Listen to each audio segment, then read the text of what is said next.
नमस्कार दोस्तों, आइए जानते हैं भगवत गीता के 5वें अध्याय का धुंधकारी को प्रेत योनि की प्राप्ति और उससे उद्धार। सूत जी कहते हैं, शौनक जी, पिता के वन चले जाने पर एक दिन धुंधकारी ने अपनी माता को बहुत पीटा और कहा, माता और बता धन कहाँ रखा है, नहीं तो अभी तेरी लुआठी जलती लकड़ी से खबर लूँगा। उसकी इस धमकी से डरकर और पुत्र के उपद्रवों से दुखी होकर वह रात्रि के समय कुएं में जा गिरी और इसी से उसकी मृत्यु हो गई। योगनिष्ठ गोकर्ण जी तीर्थ यात्रा के लिए निकल गए। उन्हें इस घटनाओं से कोई सुख या दुख नहीं प्राप्त हुआ था, क्योंकि उनका न कोई मित्र था न शत्रु। धुंधकारी 5 वेश्याओं के साथ घर में रहने लगा। उनके लिए भोग सामग्री जुटाने की चिंता ने उसकी बुद्धि नष्ट कर दी और वह नाना प्रकार के अत्यंत क्रूर कर्म करने लगा। एक दिन उन कुलटाओं ने उससे बहुत से गहने मांगे। वह तो काम से अंधा हो रहा था। मौत की उसे कभी याद नहीं आती थी। बस उन्हें जुटाने के लिए वह घर से निकल पड़ा। वह जहाँ तहाँ से बहुत सा धन चुरा कर घर लौट आया तथा उन्हें कुछ सुंदर वस्त्र और आभूषण लाकर दिए। चोरी का बहुत माल देखकर रात्रि के समय स्त्रियों ने विचार किया कि यह नित्य ही चोरी करता है, इसलिए इसे किसी भी दिन अवश्य राजा पकड़ लेगा। राजा यह सारा धन छीनकर इसे निश्चय ही प्राणदंड देगा। जब एक दिन इसे मरना ही है, तब हम ही धन की रक्षा के लिए गुप्त रूप से इसको क्यों न मार डालें। इसे मारकर हम इसका माल लेकर जहाँ कहीं चली जाएंगी। ऐसा निश्चय कर उन्होंने सोए हुई धुंधकारी को रस्सियों से कस दिया और उसके गले में फांसी लगाकर उसे मारने का प्रयत्न किया। इससे जब वह जल्दी न मरा तो उन्हें बड़ी चिंता हुई।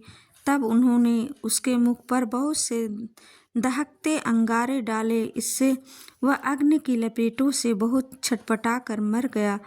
उन्होंने उसके शरीर को एक गड्ढे में डालकर गाड़ दिया। सच है, स्त्रियां प्रायः बड़ी दुस्साहसी होती हैं। उनके इस कृत्य का किसी को भी पता नहीं चला। लोगों के पूछने पर कह देती थी कि हमारे प्रियतम पैसे के लोभ से अब की बार कहीं दूर चले गए हैं। इसी वर्ष के अंदर लौट आएंगे। बुद्धिमान पुरुष को दुष्टा स्त्रियों का कभी विश्वास नहीं करना चाहिए। जो मूर्ख इनका विश्वास करता है उसे दुखी होना पड़ता है। इनकी वाणी तो अमृत के समान कामियों के हृदय में रस का संचार करती हैं, किंतु हृदय को छुरे की धार के समान तीक्ष्ण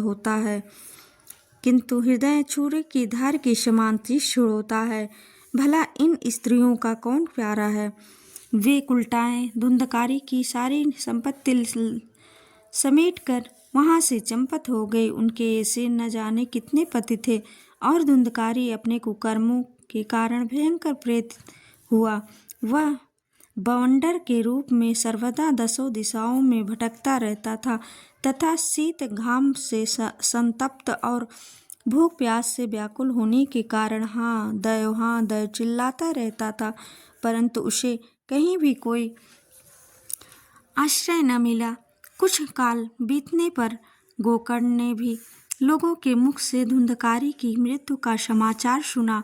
तब उसे अनाथ समझकर उन्होंने उसका गया जी में श्राद्ध किया और भी जहाँ जहाँ वे जाते वहाँ उसका श्राद्ध अवश्य करते थे।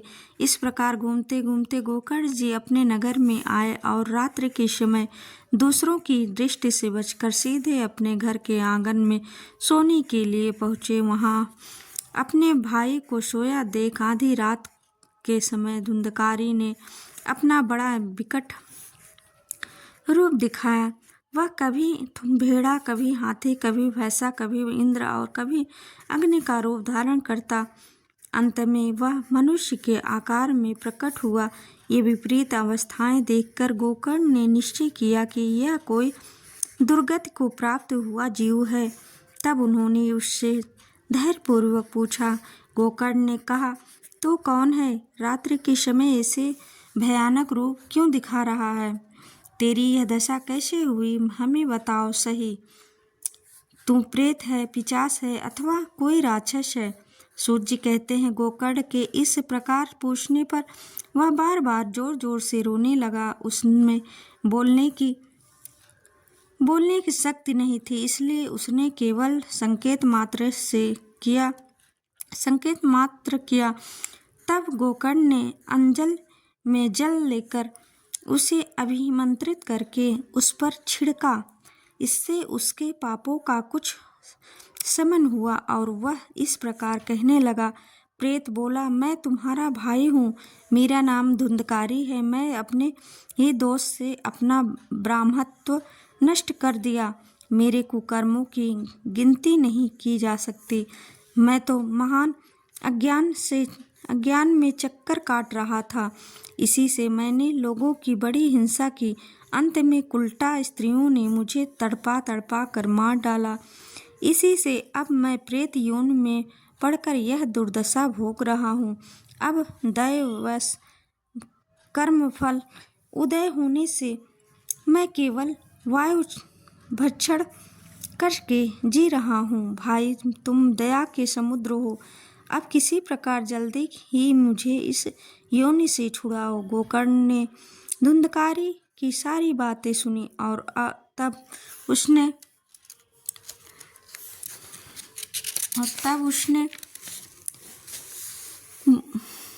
गोकर्ण ने कहा, भाई, मुझे इस बात का बड़ा आश्चर्य है।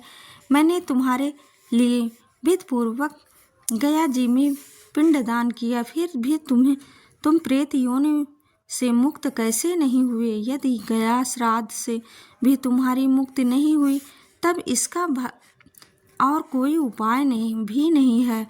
अच्छा, तुम सब बात खोल कर कहो, मुझे अब क्या करना चाहिए? प्रेत ने कहा, मेरी मुक्ति सैकड़ों गया श्राद्ध करने से भी नहीं हो सकती। अब तो तुम इसका कोई और उपाय सोचो। प्रेत की यह बात सुनकर गोकर्ण को बड़ा आश्चर्य हुआ। वे कहने लगे, यदि सैकड़ों गया श्राद्धों से भी तुम्हारी मुक्ति नहीं हो सकती, तब तो तुम्हारी मुक्ति असंभव ही है। अच्छा, अभी तो तुम निर्भय होकर अपने स्थान पर रहो। मैं विचार करके तुम्हारी मुक्ति के लिए कोई दूसरा उपाय करूँगा। गोकर्ण की आज्ञा पाकर धुंधकारी वहाँ से अपने स्थान पर चला आया। इधर गोकर्ण ने रात भर विचार किया, तब भी उसे कोई उपाय नहीं सूझा। प्रातःकाल उनको आया देख लोग प्रेत से उनसे मिलने आए। तब गोकर्ण ने रात में जो कुछ जिस प्रकार हुआ था वह सब उन्होंने सुना दिया। उनमें जो लोग विद्वान, योगनिष्ठ, ज्ञानी और वेदज्ञ थे, उन्होंने भी अनेकों शास्त्रों को उलट पलट कर देखा, तो भी उसके मुक्ति का कोई उपाय नहीं मिला। तब सबने यही निश्चय किया कि इस विषय में सूर्य नारायण जो आज्ञा करेंगे वही करना चाहिए। अतः गोकर्ण ने अपने तपोबल से सूर्य की गति को रोक दिया। उन्होंने स्तुति की, भगवान, आप सारे संसार के साक्षी हैं, मैं आपको नमस्कार करता हूँ। आप मुझे कृपा करके धुंधकारी की मुक्ति का साधन बताइए। गोकर्ण की यह प्रार्थना सुनकर सूर्यदेव ने दूर से ही स्पष्ट शब्दों में कहा, श्रीमद् भागवत से मुक्ति हो सकती है, इसलिए तुम उसका सप्ताह पारायण करो। सूर्य का यह धर्ममय वचन कहाँ सभी ने सुना।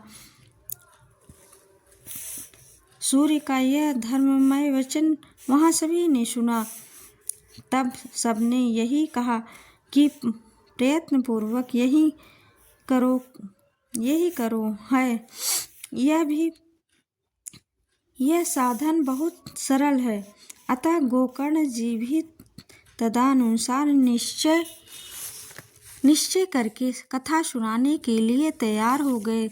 देश और गांव से अनेकों लोग कथा सुनने के लिए आए। बहुत से लंगड़े, लूले, अंधे, बूढ़े और मंदबुद्धि पुरुष भी अपने पापों की निवृत्ति के उद्देश्य से वहां आ पहुँचे।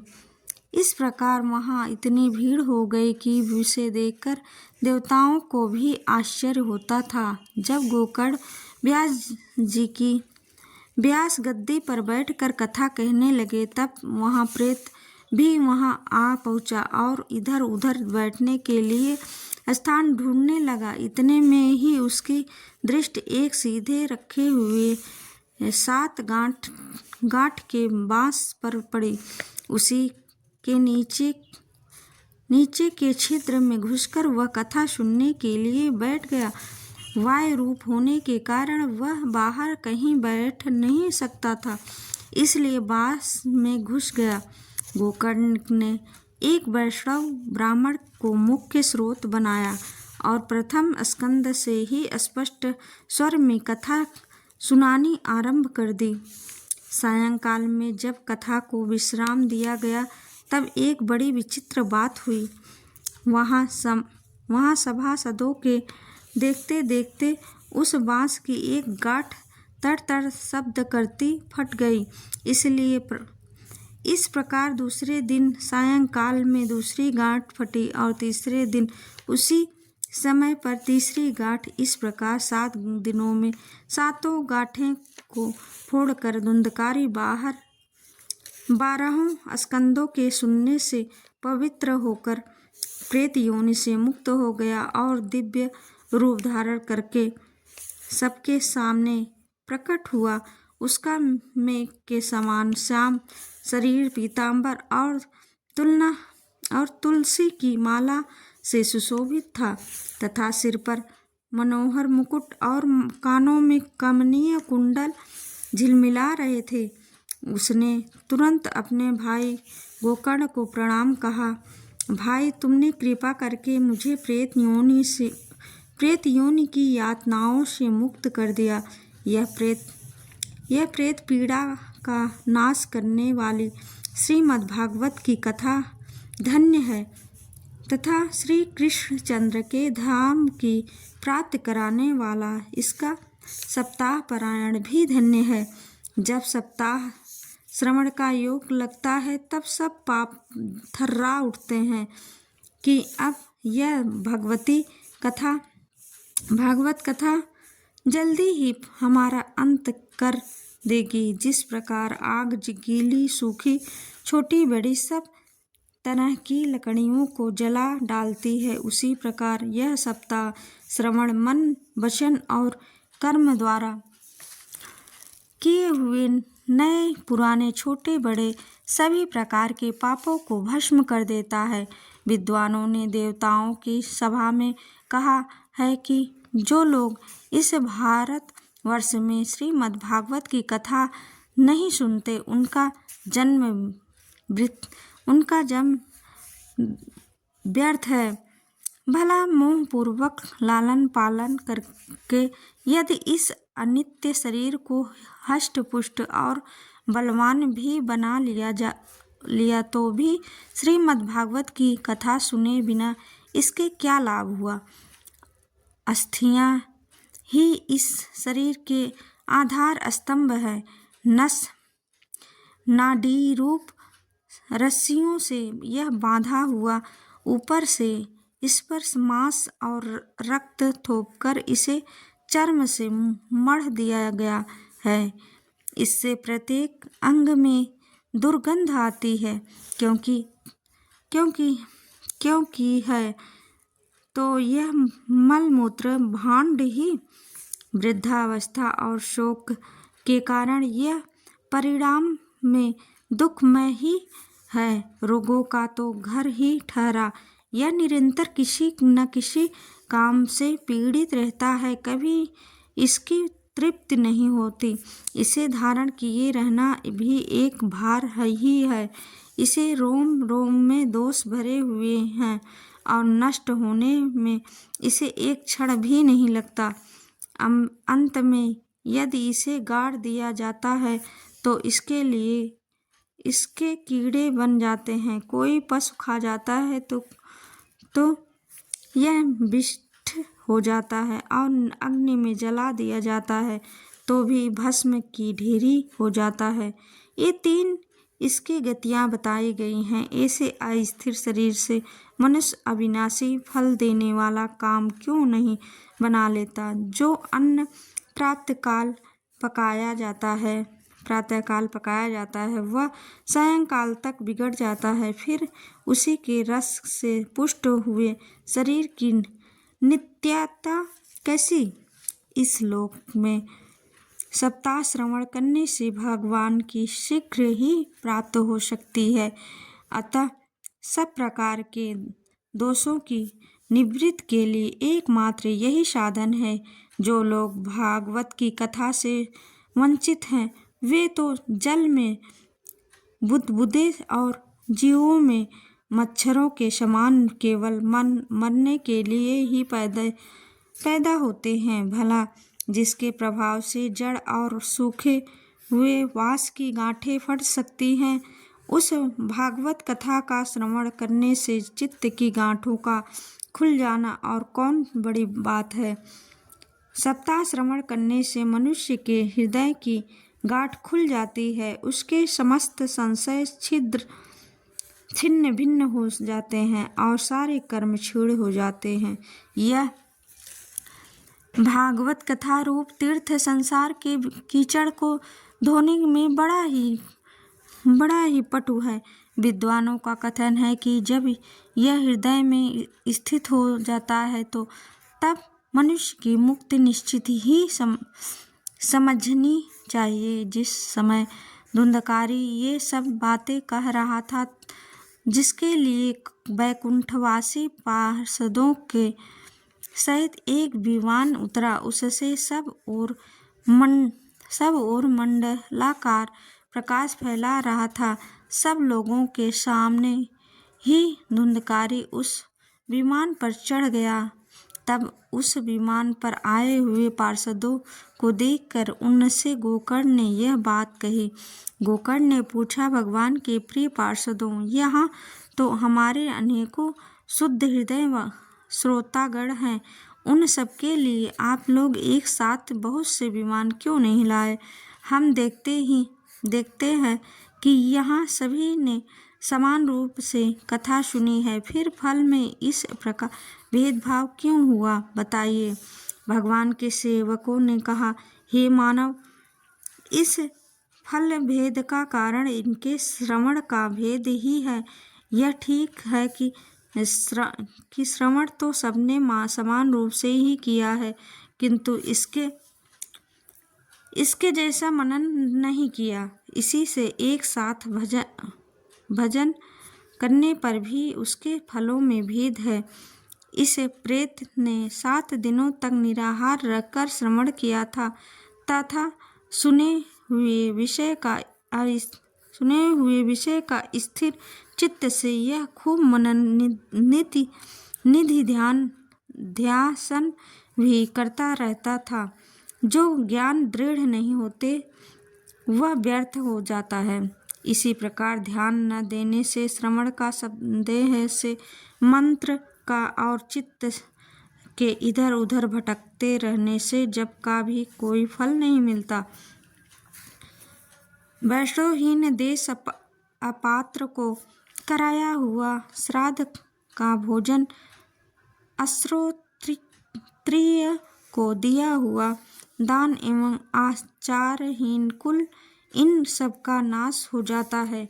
गुरु वचनों में विश्वास, दीनता का भाव, मन के दोषों पर विजय और कथा में चित्त की एकाग्रता इत्यादि नियमों का यदि पालन किया जाए तो श्रवण का श्रवण का यथार्थ फल मिलता है।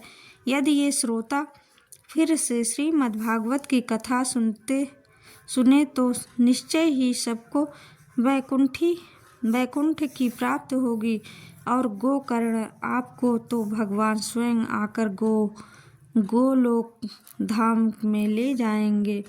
यूँ कहकर वे सब पार्षदों हरि कीर्तन करते हुए वैकुंठ लोक को चले गए।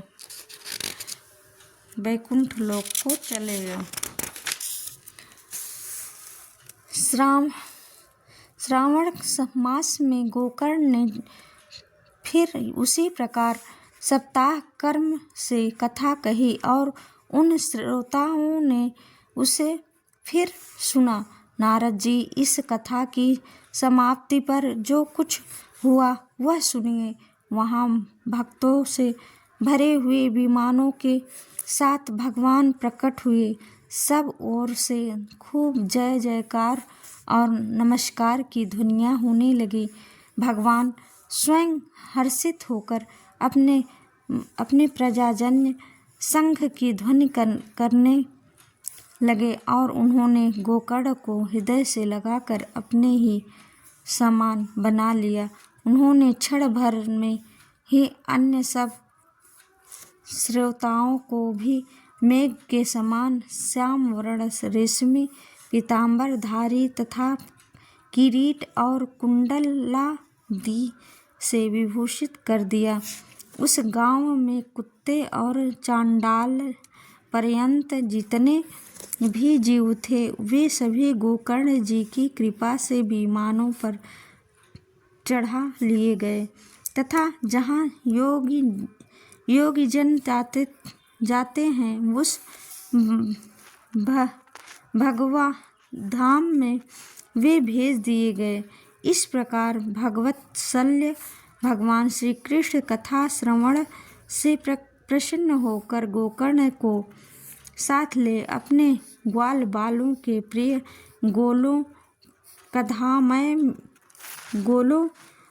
गोलोक धाम में चले गए। पूर्व काल में जैसे अयोध्यावासी भगवान श्री राम के साथ साकेत धाम सिधारे थे, उसी प्रकार भगवान श्री कृष्ण उन सबको योगी दुर्बल गोलोक धाम को ले गए। जिस लोक में सूर्य चंद्रमा और सिद्धों की भी कभी गति नहीं हो सकती, उसमें श्रीमद् भागवत श्रवण करने से चले गए। नारद जी सप्ताह यज्ञ के द्वारा कथा श्रवण करने से जैसे उज्ज्वल फल संचित होता है, उसके विषय में हम आपसे क्या कहें। अजी, जिन्होंने अपने कर्णपटु से गोकर्ण जी की कथा के एक अक्षर का भी पान किया था, वे फिर माता के गर्भ में नहीं आए। जिस गति को लोग वायु जल या पत्ते खाकर शरीर सुखाने से, बहुत काल तक घोर तपस्या करने से और योगाभ्यास से भी नहीं पा सकते, उसे वे सप्ताह श्रवण से सहज में ही प्राप्त कर लेते हैं। इस परम पवित्र इतिहास का पाठ चित्रकूट पर विराजमान मुनिवर सारिंदल्य भी ब्राह्मणानंद में मग्न होकर करते रहते हैं। यह कथा बड़ी ही पवित्र और विचित्र है। एक बार के श्रवण से ही समस्त पाप राशि को भस्म कर देती है। यदि इसका श्राद्ध के समय पाठ किया जाए तो इससे पितृगण को बड़ी तृप्ति होती है और नित्य पाठ करने से मोक्ष की प्राप्ति भी होती है। बोलो भगवान श्री कृष्ण जी की जय।